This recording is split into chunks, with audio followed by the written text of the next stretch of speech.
Good morning guys, welcome back to my YouTube channel. I am Parthan Ravi. അപ്പോൾ ഇന്ന് നമ്മൾ പറയാൻ പോകുന്നത് മഹാഭാരതത്തിലെ 18 പർവ്വങ്ങൾ ഏതൊക്കെയാണ് എന്നതാണ്. അപ്പോൾ നമ്മൾ മഹാഭാരതം മുഴുവനായിട്ടും എക്സ്പ്ലെയിൻ ചെയ്യാൻ പോവുകയാണ്. അതായത് മഹാഭാരതത്തിന്റെ ഓരോ കഥകളും ഉപകഥകളും, അതായത് മഹാഭാരതം എന്ന് പറയുന്നത് ഒരുപാട് വ്യാഖ്യാനങ്ങളും ഒരുപാട് ഉപകഥകളും കഥകളും ചേർന്ന ഒരു വലിയൊരു ഒരു വലിയൊരു കൃതിയാണ് മഹാഭാരതം. അപ്പോ നമ്മൾ അതെല്ലാം എക്സ്പ്ലെയിൻ ചെയ്യാൻ പോവാണ്. എല്ലാം ആദ്യത്തെ ഓർഡർ മുതൽ അവസാനം വരെ നമ്മൾ എക്സ്പ്ലെയിൻ ചെയ്യുന്നതാണ്. അപ്പൊ എന്തായാലും നിങ്ങൾ സബ്സ്ക്രൈബ് ചെയ്ത് വെച്ചോ, നിങ്ങൾക്ക് കഥകൾ മുഴുവനും കേൾക്കാനായിട്ട് സാധിക്കും. ഇന്ന് നമ്മൾ പറയാൻ പോകുന്നത് മഹാഭാരതത്തിലെ 18 പർവ്വങ്ങളെ കുറിച്ചാണ്. മഹാഭാരതം എന്നത് 18 പർവ്വങ്ങളായി തിരിച്ചിട്ടുണ്ട്. അപ്പോൾ അത് ഏതൊക്കെയാണ്, എന്തൊക്കെയാണ് അതിൽ പറയുന്നതെന്ന് ഒന്ന് ചുരുക്കി നോക്കിയിട്ട് വരാം. ഒന്നാമത്തെ പർവ്വമാണ് ആദി പർവ്വം. ഈ ഒരു ആദി പർവ്വം എന്ന് പറയുന്നത് കുറച്ച് കൺഫ്യൂസിങ് ആണ്. അതായത് ആദ്യം കുറെ ഉപകഥകളും കഥകളും പറഞ്ഞ് കുറെ കഴിയുമ്പോഴാണ് നമ്മുടെ ശരിക്കുമുള്ള മഹാഭാരതത്തിലേക്ക് ഈ കഥ പോകുന്നത്. അതായത് നമ്മുടെ ഈ ഒരു മഹാഭാരതത്തിന്റെ തുടക്കത്തിൽ ശൗനകന്റെ യാഗത്തിലേക്ക് ഒരു സൂതൻ വരുന്നു. ആ സൂതൻ കേട്ട കഥയാണ് നമ്മൾ കേൾക്കാൻ പോകുന്ന കഥ. അതായത് സൂതൻ അന്നത്തെ രാജാവായിരുന്ന ജനമേജയ രാജാവിന്റെ സർപ്പസത്ര യാഗത്തിൽ പോയി അവിടെ വ്യാസ ശിഷ്യനായ വൈശമ്പായനൻ ജനമേജയ രാജാവിനോട് പറഞ്ഞ കഥ കേട്ടതിന്റെ കഥയാണ് സൂതൻ ശൗനകന്റെ യാഗത്തിൽ വന്ന് പറയുന്നത്. സംഭവം നിങ്ങൾക്ക് എന്താണെന്നുള്ളത് മനസ്സിലായോ? അതായത് ഒന്നുമില്ല, വ്യാസന്റെ ശിഷ്യൻ പറഞ്ഞ ഒരു കഥ കേട്ട സൂതൻ ശൗനക മഹർഷിയുടെ യാഗത്തിൽ വന്ന് കഥ പറയുന്നു. ഈ ഒരു രീതിയിലാണ് കഥ മുന്നോട്ട് പോകുന്നത്.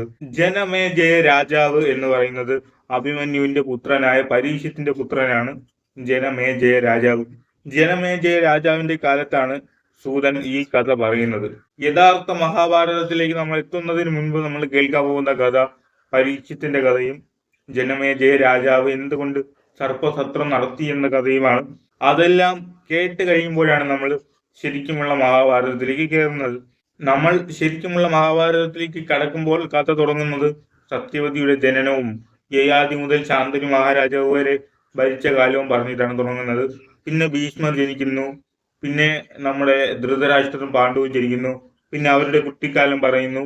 അത് കഴിഞ്ഞ് നേരെ പാണ്ഡവർ പാഞ്ചാലി വിവാഹം, അങ്ങനെ പല കാര്യങ്ങളും പറഞ്ഞ് ഈ ഒരു ആദ്യ പർവം അവസാനിക്കുന്നത് എപ്പോഴാണെന്ന് നോക്കിക്കഴിഞ്ഞാൽ പാണ്ഡവരും പാഞ്ചാലിയും വേറെ ഒരു രാജ്യത്ത് പോയി ഇന്ദ്രപ്രസ്ഥം എന്നൊരു പുതിയ രാജ്യം സ്ഥാപിക്കുമ്പോഴാണ് ആദ്യ പർവം അവസാനിക്കുന്നത്.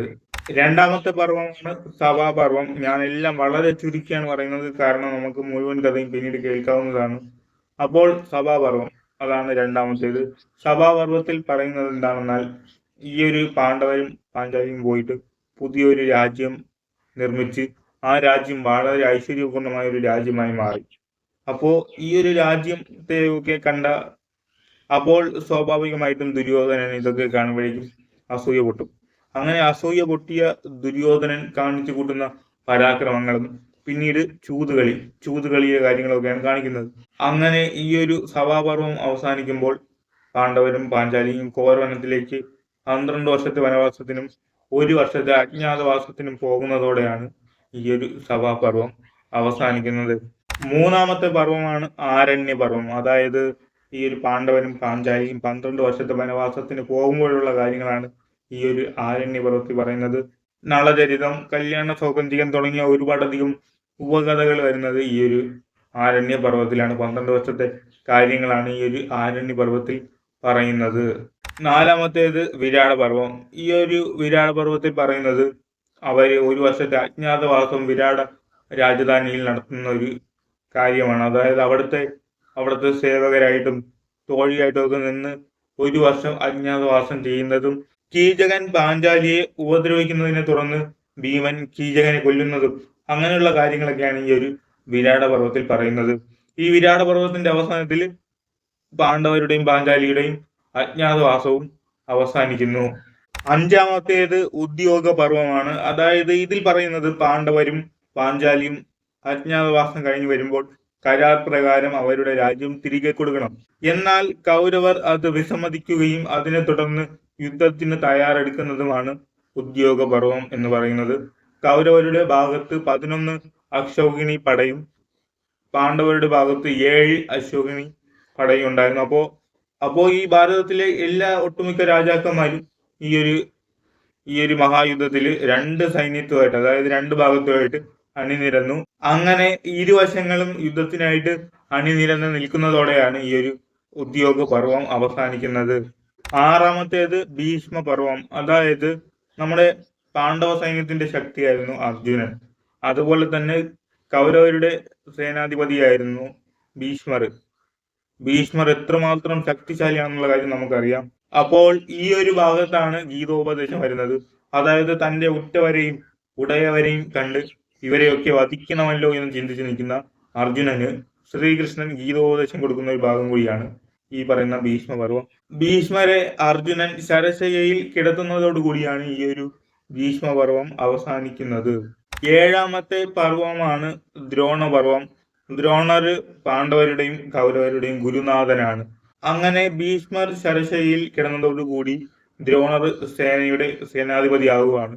അങ്ങനെ ദ്രോണരുടെ പരാക്രമങ്ങളും ദ്രോണരുടെ യുദ്ധവീര്യങ്ങളുമാണ് ഈ ഒരു ദ്രോണപർവത്തിൽ അവതരിപ്പിക്കുന്നത്. ദ്രോണപർവത്തിന്റെ അവസാനം ദൃഷ്ടദ്യുമ്നൻ ദ്രോണാചാര്യനെ തലവെട്ടി വധിക്കുന്നുണ്ട്. അപ്പോൾ അതോടുകൂടി ഈ ഒരു ദ്രോണപർവം അവസാനിക്കുന്നു. എട്ടാമത്തേതാണ് കർണപർവം.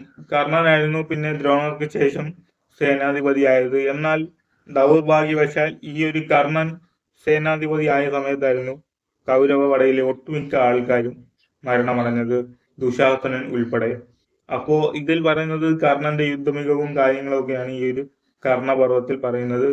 ഇതിന്റെ അവസാനം അർജുനൻ കർണനെ വധിക്കുകയും ചെയ്യുന്നു. ഒമ്പതാമത്തേത് ശല്യപർവമാണ്. ശല്യപർവത്തിൽ കർണൻ മരിച്ചു കഴിയുമ്പോൾ അടുത്ത് ശല്യ മഹാരാജാവാണ് കൗരവ സേനയുടെ അധിപനായിട്ട് വരുന്നത്. എന്നാൽ ഈ ഒരു ശല്യപർവത്തിന്റെ അവസാനത്തിൽ യുധിഷ്ഠിരൻ ശല്യ മഹാരാജാവിനെ വധിക്കുന്നുണ്ട്.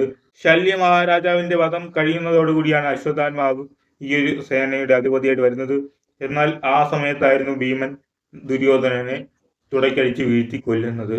പത്താമത്തേത് സൗപ്തിക പർവമാണ്. ഈ പർവത്തിൽ പറയുന്നത് യുദ്ധം കഴിഞ്ഞതിനു ശേഷം അശ്വത്ഥാത്മാവും മറ്റ് 5 പേരും ചേർന്ന് പാണ്ഡവന്മാരുടെ കൂടാരത്തിൽ കയറി പാണ്ഡവപുത്രന്മാരെയും പാണ്ഡവ സഹോദരങ്ങളെയും പാണ്ഡവ മിത്രങ്ങളെയും കൊല്ലുന്ന കാര്യമാണ്. പാണ്ഡവരുടെ 5 പുത്രന്മാരും ശിഖണ്ഡിയും ദൃഷ്ടദ്യുമ്നനും ഈ ഒരു കൂടാരത്തിൽ വെച്ച് തന്നെ കൊല്ലപ്പെടുന്നുണ്ട്. 11ാമത്തേത് സ്ത്രീ പർവമാണ്. അതായത് കുരുക്ഷേത്ര ഭൂമിയിൽ മരിച്ചുപോയ തന്റെ സഹോദരങ്ങളെയും തന്റെ ഭർത്താവിനെയും എല്ലാവരെയും കാണാനായിട്ട് ഹസ്തിനപുരത്തിലെ സ്ത്രീകൾ കുരുക്ഷേത്രത്തിലേക്ക് വരുന്നതാണ്. ഈ ഒരു സമയത്താണ് ഗാന്ധാരിയും ധൃതരാഷ്ട്രരും രണഭൂമിയിലേക്ക് വന്ന് തന്റെ ചേതനേറ്റ മകനായ ദുര്യോധനന്റെ ശവശരീരം കാണുന്നതും. അപ്പോൾ ഈ ഒരു പർവത്തിൽ പറയുന്നത് ഇങ്ങനത്തെ കാര്യങ്ങളാണ്. അതായത് സ്ത്രീകൾ വന്ന് കുരുക്ഷേത്രത്തിൽ വന്ന് വിലപിക്കുന്നതാണ് ഈ ഒരു സ്ത്രീ പർവത്തിൽ പറയുന്നത്. ഈ ഒരു പർവത്തിന്റെ അവസാനമാണ് പാണ്ഡവർ തിരിച്ചറിയുന്നത് കർണൻ അവരുടെ ജ്യേഷ്ഠനായിരുന്നു എന്ന്. അങ്ങനെ കർണൻ ജ്യേഷ്ഠ സഹോദരനായിരുന്നു എന്ന തിരിച്ചറിവിൽ നിൽക്കുന്ന പാണ്ഡവരോടുകൂടിയാണ് ഈ ഒരു പർവം അവസാനിക്കുന്നത്.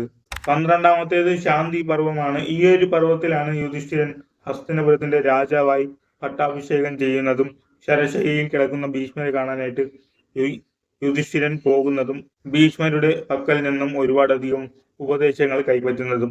അപ്പോൾ ഈ ഒരു ഭാഗത്തിൽ ഒരുപാടധികം കഥകളും ഉപകഥകളും വരുന്നുണ്ട്. 13ാമത്തെ പർവമാണ് അനുശാസന പർവം. ഈ ഒരു പർവത്തിൽ യുധിഷ്ഠിരൻ രാജ്യം ഭരിക്കുന്ന കാര്യങ്ങളാണ് പറയുന്നത്. അതോടൊപ്പം തന്നെ വിഷ്ണു മന്ത്രം, ശിവമന്ത്രം തുടങ്ങിയ ഒരുപാടധികം കഥകളും മന്ത്രങ്ങളും ഉപകഥകളും ഈ ഒരു പർവത്തിൽ വരുന്നുണ്ട്. ഭീഷ്മരുടെ സ്വർഗയാത്രയോടുകൂടിയാണ് ഈ ഒരു അനുശാസന പർവം അവസാനിക്കുന്നത്. 14ാമത്തേത് അശ്വമേധ യാഗമാണ്. അതായത് പാണ്ഡവർ ഹസ്തിനപുരം ഭരിക്കും എങ്കിലും അവർക്കൊരു സമാധാനം ലഭിക്കുന്നില്ല. അതിനെ തുടർന്ന് ഒരു അശ്വമേധ യാഗം അവർ നടത്താൻ പോവുകയാണ്. അപ്പോൾ അശ്വമേധ യാഗത്തിന്റെ ഒരുക്കങ്ങളും അശ്വമേധ യാഗവും അതിന്റെ പൂജകളും കഥകളുമാണ് ഈ ഒരു അശ്വമേധ പർവത്തിൽ ഉൾപ്പെടുത്തിയിട്ടുള്ളത്. 15ാമത്തേത് ആശ്രമവാസ പർവമാണ്. അന്ധനായ ധൃതരാഷ്ട്രയും ഗാന്ധാരിയെയും കൂട്ടി കുന്തി വനത്തിലേക്ക് പോകുന്നു. അവരവിടെ ഒരു ചെറിയ ആശ്രമം കെട്ടി ജീവിക്കുന്നു.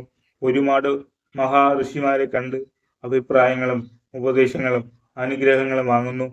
ഈ പർവ്വത്തിന്റെ അവസാനത്തിലാണ് ഗാന്ധാരിയും ധൃതരാഷ്ട്രനും കുന്തിയും വനത്തിലെ കാട്ടുതീയിൽ പെട്ട് മരണമടയുന്നത്. 16-ാമത്തേത് മൗസല പർവ്വമാണ്. ഈ ഒരു പർവ്വത്തിൽ പറയുന്നത് ശ്രീകൃഷ്ണന്റെ രാജ്യത്തിനെ കുറിച്ചുള്ള കാര്യങ്ങളാണ്. ശ്രീകൃഷ്ണൻ അവിടുത്തെ രാജാവായതോടുകൂടി അവർക്ക് ഒരുപാടധികം നന്മകൾ ഉണ്ടായി.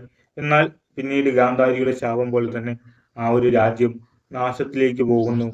ദ്വാരകയിലെ ജനങ്ങൾ പരസ്പരം തമ്മിൽ തല്ലി മരിക്കുന്നതും ശ്രീകൃഷ്ണൻ സ്വർഗത്തിലേക്ക് പോകുന്നതും അതുപോലെ തന്നെ ശ്രീകൃഷ്ണന്റെ മരണത്തോടു കൂടി ദ്വാരക എന്ന നഗരം പൂർണ്ണമായും കടലിന്റെ അടിയിലേക്ക് പോകുന്നതുമാണ് ഈ ഒരു മൗസല പർവ്വത്തിൽ പറഞ്ഞിരിക്കുന്നത്. 17-ാമത്തേത് മഹാപ്രസ്ഥാന പർവം. ഈ ഒരു പർവ്വത്തിലാണ് യുധിഷ്ഠിരൻ രാജ്യാവകാശമെല്ലാം വിട്ട് സ്വർഗയാത്രയ്ക്കായിട്ട് പോകുന്നത്. ഈ പോകുന്ന സമയത്ത് രാജ്യത്തിന്റെ അവകാശം പരീക്ഷത്തിന് ഏൽപ്പിച്ചു കൊടുക്കുകയാണ്. അങ്ങനെ പാണ്ഡവരും പാഞ്ചാലിയും ചേർന്ന് ഭൂമി വലം വയ്ക്കാൻ ആരംഭിച്ചു. ഉത്തര ദിശ എത്തിയപ്പോഴേക്കും പാഞ്ചാലിയും അർജുനനും നകുലനും സഹദേവനും ഭീമനും എല്ലാവരും തളർന്ന് വീണ് മരിക്കുകയാണ്. അവസാനം ധർമ്മപുത്രനും ഒരു നായയും, അതായത് ധർമ്മപുത്രനും യമരാജാവും തിരിഞ്ഞു നോക്കാതെ നേരെ നടന്നു പോകുന്നതാണ് ഈ ഒരു മഹാപ്രസ്ഥാന പർവ്വത്തിൽ ഉൾക്കൊള്ളിച്ചിട്ടുള്ളത്. 18-ാമത്തേതും ഏറ്റവും അവസാനത്തേതുമാണ് സ്വർഗാരോഹണ പർവം. ഉടലോടെ സ്വർഗത്തിലെത്തിയ ധർമ്മപുത്രൻ തന്റെ സഹോദരന്മാരെയും ബന്ധുക്കളെയും കാണുന്നതാണ് ഈ ഒരു പർവം എന്ന് പറയുന്നത്. ഈ ഒരു പർവ്വത്തോടു കൂടിയാണ് മഹാഭാരതം അവസാനിക്കുന്നത്. സോ ഗായ്സ്, അപ്പോൾ ഇതൊക്കെയാണ് മഹാഭാരതത്തിന്റെ 18 പർവ്വങ്ങൾ എന്ന് പറയുന്നത്. അപ്പോൾ ഈ 18 പർവ്വങ്ങളിലും ഒരുപാട് കഥകളും ഉപകഥകളും ഉണ്ട്. അപ്പോൾ നമുക്ക് എല്ലാം നോക്കാം. അപ്പോൾ എന്തായാലും ഇന്നത്തെ വീഡിയോ ഇത്രയേ ഉള്ളൂ. അടുത്ത വീഡിയോക്കായിട്ട് കാത്തിരിക്കൂ. ഉടൻ തന്നെ അടുത്ത വീഡിയോ അപ്ലോഡ് ചെയ്യുന്നതായിരിക്കും.